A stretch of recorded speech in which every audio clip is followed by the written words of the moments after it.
Hi, this is Melanie. I'm 30 years old and I work as an editor in New York City. I had a husband, but now we're really not on terms. This was a sudden thing that happened between us and something that had to do with his parents. The main reason was his betrayal. We're still working on our divorce. He has not come to terms with it, but I don't give a rat's ass anymore. He was working as a bartender in a renowned restaurant. For privacy reasons, I won't be mentioning the names of the places we work at. He was in his own lane and I was working as an intern at the time. So, feeling independent, I wanted to take my parents to a fancy restaurant, and this one was very near to where I lived. How convenient, isn't it? Well, now I wish I had chosen a different restaurant. My parents were very happy for me. I was always an underconfident girl, so the fact that I got a job in New York as an intern writer really changed my perspective.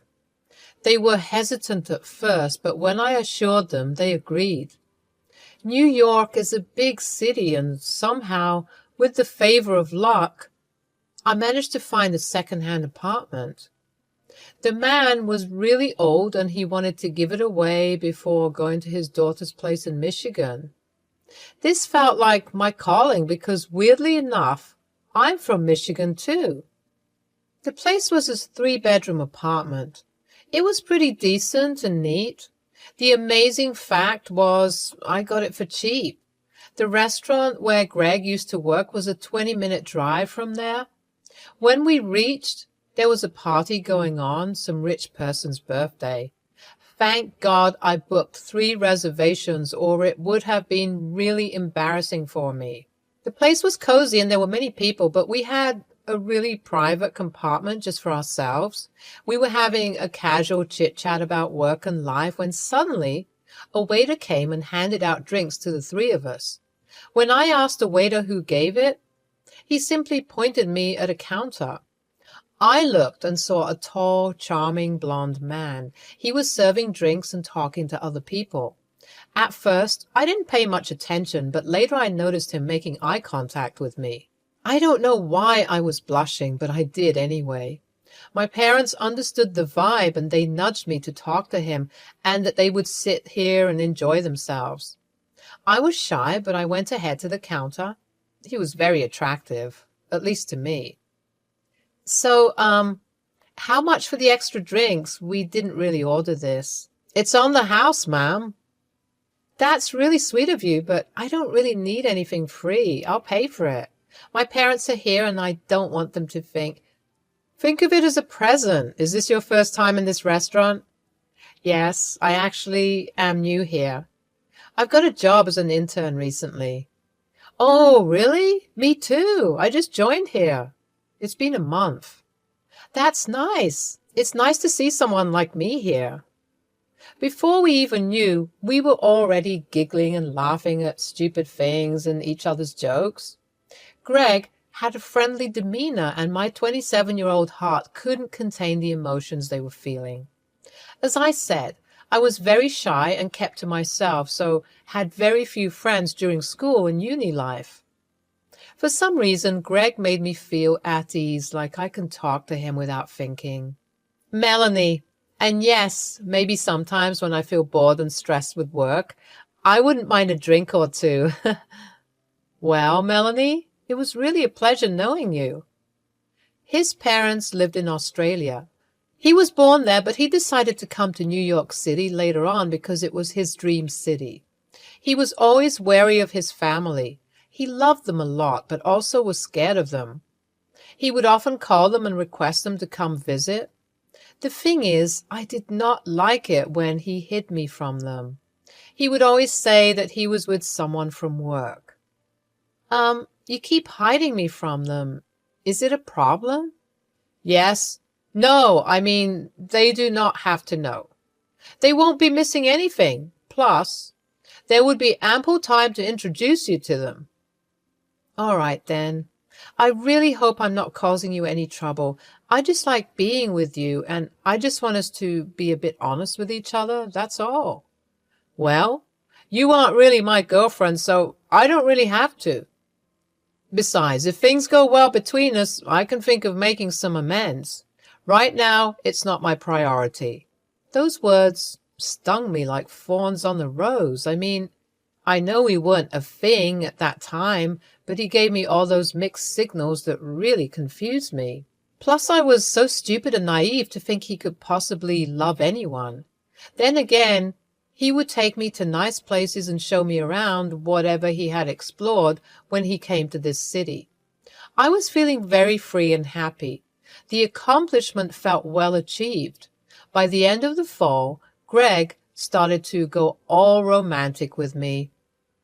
It confused me even more. I mean, I liked him, but he never really showed any interest to begin with. He would call us partners in crime, and to be honest, I didn't know what to feel about that. Meanwhile, my work was well appreciated and I managed to get a raise. We celebrated the event by having a picnic in the nearby park.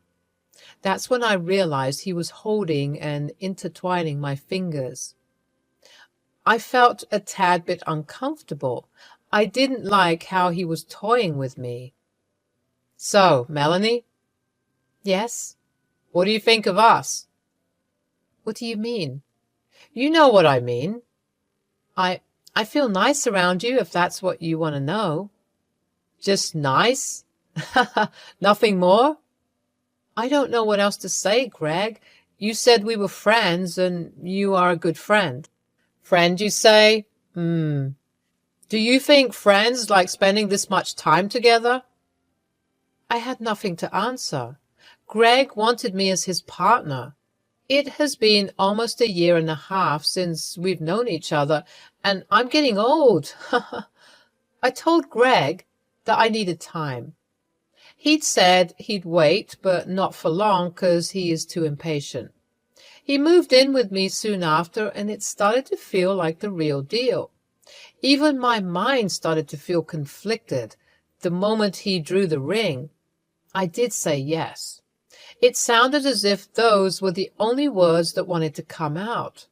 The proposal was grand, and it made me feel really special.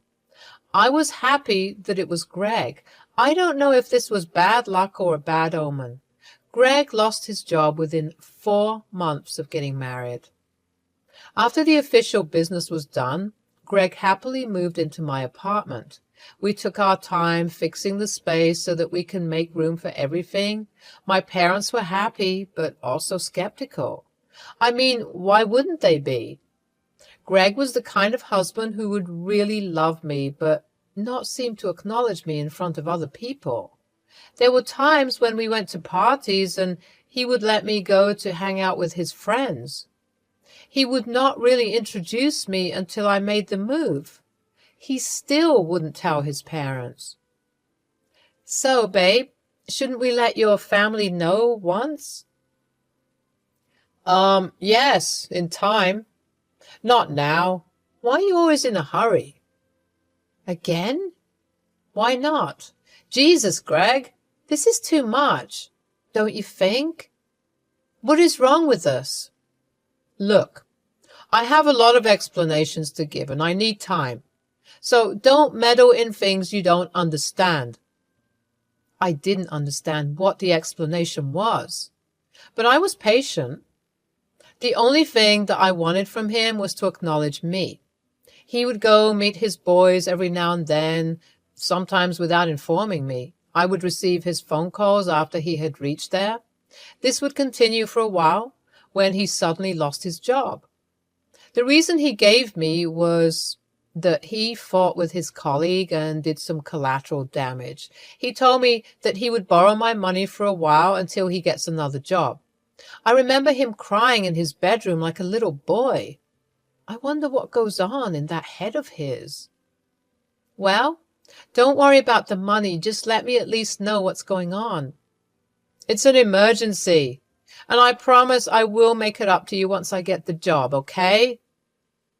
I tried to keep our house together, made some renovations and changes. My parents were also sending me money sometimes so that I could handle the household a bit more efficiently.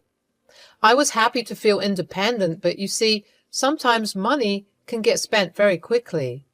I, too, need support, and as much as I love Greg, I wanted him to help me as soon as possible. One day, his words fell on me like explosives. Honey, I have something to tell you. My parents? What about it? They will come to visit you. I mean us. Huh? Okay. Did they say when? In 2 days. I've arranged everything. I just need you to do a small favor. Okay. Can you please tell my parents that I bought this apartment and all the other things? They are unaware of the fact that I don't have a job, and it would be kind of embarrassing if they, I know it sounds weird, but my parents are really judgmental and scary if they get to know I lost my job. Babe, please understand this. Okay, fine. It is temporary. You know how bad I am at lying. They won't know. Don't worry. Try at least, please. Whatever you need. I didn't like the offer he made, but I had nothing else to do. I thought maybe it was temporary, so I let it slide this one time. Greg was suddenly very loving and caring towards me. He would make me breakfast and sometimes even dinner. It's not like I wasn't enjoying it, but I couldn't help but think that it felt rather odd. I wanted to take a few days off so that I can spend some time with his family. My boss was kind enough to give me 3 days and also promised to not cut any money. I was, after all, a hard-working woman. They will be here any minute. Is everything ready? How do I look? You look fine. Just stop fidgeting. You are making me nervous. Yeah, okay, I'm fine. The cab reached in front of the apartment gate around the afternoon. I was very nervous, but I knew that I had to be my very best self in front of them. They came upstairs looking very stern and serious. I had never met someone who would look as intimidating as his parents. They were tall and blonde just like him, but their faces had a disgusted expression. Once they entered the room, they were rather pleased. They scanned every nook and cranny of the place as if they were judging the household that I so dearly built. But then again, my credit wasn't there. No bad. Pretty nice. Love the little decor. Your choice? Yes, mostly, and a little bit of help from Melanie. Oh, yes, the wife. What is it that you do, dear? I work in editorial content. Oh, a writer, basically. Yes, well, not like an author or something, but yes. Why don't you sit and relax? I will get you all something to eat. Isn't that Melanie's job, dear? She must be making you work really hard. Oh, no. I love to help around. Melanie, dear, why don't you get to know each other? I would go and get something to eat. Sure. I sat there silently while they kept looking around. I was feeling hella nervous. I didn't know what to say or do, and just kept staring at their annoyed expressions. They didn't like me. That was clear to me. So, my son's working in a corporate office? He must be really tired. Do you do everything for him, like tending and all? Yes, I do. He's earning quite well, seeing the interior condition. Are you able to support him? Yes. Greg tells me that you have not been able to give him time. Really? So, what have you contributed so far, other than taking in all his expenses? Excuse me? We were interrupted by a coffee break from Greg. I noticed the cup he presented me was bad and almost broken, whereas he served the 2 of my best cups to his parents. He gave me no snacks, but gave them a plate full of Cheez-Its. So, how's everything? Why did you both get married exactly? Well, don't you think you were a bit fast? No, I just wanted to marry her 'cause I like her. Right. Well, was the journey comfortable? Nobody responded. I started to grow very uncomfortable. I eyed Greg. He eyed back. We both got up and went into our room. What the hell was that? What was what? That attitude. Why are they being like this? I don't know. Did you say anything? Say? I just freaking kept answering their interrogations, and you saw how when I asked something, they didn't respond. Well, maybe they're just jet-lagged. They'll be fine. Let's take them out today. Can I borrow your card? This is wrong, Greg. They think I don't do anything for you. This is terribly insulting. Honey, I know. Just a few more days, babe. They'll be gone. Fine. The evening was horrible.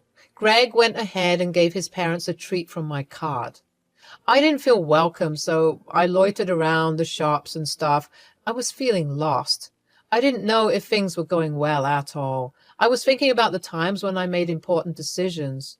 Well, the fact that I did rush with marriage says a lot. I mean, many people take these decisions pretty lightly. I sighed and scrolled through my phone. My best friend from work left me 3 messages. I felt like I could just call him once. Hey! Yeah, what's up? You didn't reply to me. Caught up with a situation here. I think I messed up. I'm scared. With Greg? Yeah. Well, how about we meet up tomorrow? Oh, wait, you took 2 days off. Anyways, I can't. Greg's parents are here. That bimbo called his parents? Finally? Matthew. Okay, sorry. Well, how are his parents? They hate me.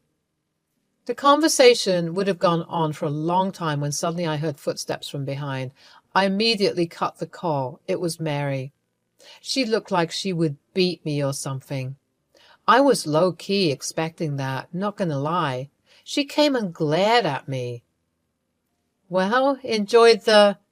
You are robbing my son of his money. What? You have been depending on him for so long. He's devastated. Wait, what did he tell you? That you are a leech. My hands became cold. I was speechless. This wasn't happening to me. Greg told me to pretend, but we didn't talk about this type of pretense. I was the leech, the one who was holding him off for so long, who made the apartment worthwhile for living in, who took care of him. I heard you've been taking half the ownership of his. I will not let that happen. Give him full authority over this place. What? Authority? Half? I'm not really clear on what you are. You will not share this apartment with him. Gold digger. Seduce my boy for his money? I should have known from the start. Take your belongings and leave. We do not approve of this marriage. I looked behind her to see Greg and my father-in-law chatting and smiling at each other. Tears were filling my eyes. My anxiety rose to its peak. I could feel my throat drying up, but I knew I had to cover for Greg until I got the chance to speak to him. I smiled at him, and he didn't return it. We head back. I was really exhausted. I wanted to speak to him, but he was still talking to his parents. Once it ended, he came to the living room and switched on the TV. I sat beside him. So, can we leave the pretense? Just for a little while? Sure. I love you. Me too.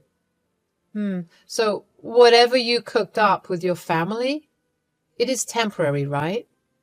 Look, Melanie, maybe you should go back to Michigan for a while till I figure this out, okay? My parents are going to stay for a while. What are you saying? You heard me. That was it.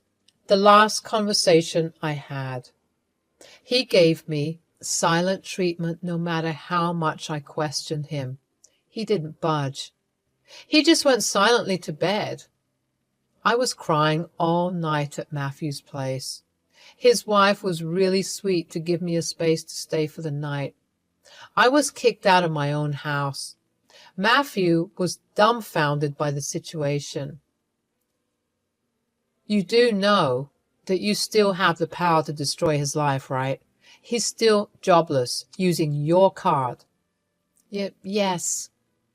Look, give him the ownership of the apartment. After all, he won't be able to pay the bills. The debt will kill him. But what if he refuses to take the offer? He is so dumb. He will. He thinks he can get away with it. What about our marriage? Are you kidding me? You still want to stay with that turd after all this? Please, you deserve better. I had a thorough discussion with Matthew about what to do next. It was a difficult execution, but if I pulled it out well, this would work. I saw my phone that day. Greg called me 3 times. I messaged him saying I made a decision. The next day, I met Greg in a nearby cafe. He apologized to me greatly. I remained silent. Well, I know things are messed up. Look, for now, go to Michigan and stay with your parents. I will take care of the things here and then come back to take you. Sure. And?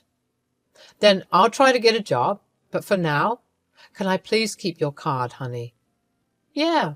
I've also decided on giving you ownership of the apartment. For now, let me pay all the bills. Later on, you can return me back. Wow! Are you sure? Yes. I will make things right, babe. I promise. I realized how easily he took the deal, without even thinking about all my hard work and effort. I knew then it was all over. And also, he is dumb. I went back to Michigan and requested my boss to let me work from home since I had a family emergency. My boss was extremely considerate. I cried a lot at my parents' house. I told them everything and they were furious, but they didn't scold me. I learned a valuable lesson. Now it was time to take action. I blocked my card, which was being used by Greg. After the ownership was given to Greg, I made sure not to keep any written documents on me claiming I would continue to pay bills and stuff. So naturally, I cut that off too. Let's see how he pays all the debt piling up. Matthew gave me another offer of a cozy 2-bedroom apartment somewhere near my office back in New York. I accepted it. It was kind of him to help me out through this process. I went to court along with my family and worked on the divorce papers that would be sent to him soon. I made sure he was cut off from all supplies on my part financially and emotionally. He was dependent on me. He thought he would lie and keep me away from everyone and would also use me for his own benefit. Now, that's not going to happen anymore. Enough. After a month, I received an unknown call. I picked it up and surprisingly, it was Mary, Greg's mother. She was frantically crying and apologizing. Is this Melanie? Dear, it's me, Greg's. Oh, yes. How can I help? I'm really sorry. My son made a small mistake and now he's in deep trouble. Oh, really? What kind of trouble? His card was declined and he's received a warning letter for not being able to pay water and electricity bills. But he has a job. He can do it. No, dear. Look, I understand. We made a mess. He didn't mean it. Please, give us a bit of money, just enough for us to get plane tickets. Oh, really? Now? Sorry, no. I'm going to send something else, though, later on. What? Divorce papers. I hung up. It was hilarious how Greg didn't even have money to pay for his parents' flight tickets to get back. Of course, he couldn't. He was probably planning to bring his parents here permanently since he had to pay for his parents' bills back in Australia. I became his source of money. But he wanted to man up, so he told his parents that the whole apartment was his and everything was his doing. But now he will be getting warning letters after letters until the government decides to cut off his power source. He has to pay all of that at once. I wonder how he will be managing. I don't care anymore. Greg was new in New York City. There was no possible way he could fish off help from someone, and the restaurant he was working in hated him to the core because he did cause hazards there. Meanwhile, I have a new apartment and 2 dogs. Matthew gave them to me. They are really adorable. The divorce papers were sent long back. I know it would take time because Greg calls me every night to help him and apologizes, but I don't listen. I mostly cut the call on him. Recently, I got promoted as an editor, and now I feel like I am finally settled.